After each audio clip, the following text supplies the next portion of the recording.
Nu, sveik, Sasils. Saulians iš Šiaulių skambin. O, sveiki, Sauliau. Klausyk, kas ten Vilniui pas jūs valdžioj tam Seime sutrė kažkokią bobą ir su protu susipykus? Apie ką jūs čia kalbat? Tai kur šnekat, tipo degalinėse, ne?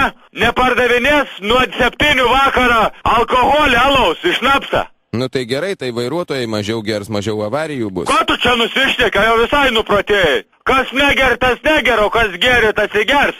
Aš už vairą taip be 4 alučių nesėdu. Bet supranti, kits kampsi, degalinė taigi ir jaunimą, pavyzdžiui, Benčiaulio susirinkimą vietą. Čia kaip kultūrnamis. Pavyzdžiui, pakabini mergą, ne? Aš tai, pavyzdžiui, nesivedu į kabaką, aš ne koks loksa, ne, negaidžius. Visus pinigus dažnai praėjęs nuėjus, ten desertuką į leduką, ne? Sakai, mergytė, bus man varomi degalinė, nuperki hotdogą ir alaus buteliuką. Mergytė atsirand šipsenytės į jonuks iškart kelias.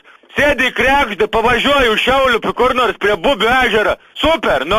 Bet jūs žinot, Sauliau, kad už vairo išgėrus tai juk negalima važiuoti. O tu žinai, kad lohams negali prie mikrofonų sėdėti, aš žinojai.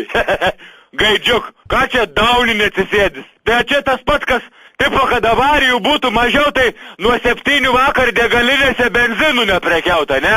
Arba, pavyzdžiui, nuo 18 valandos prekybos centros nepardavinėt maistą, kabobas storas nebūtų.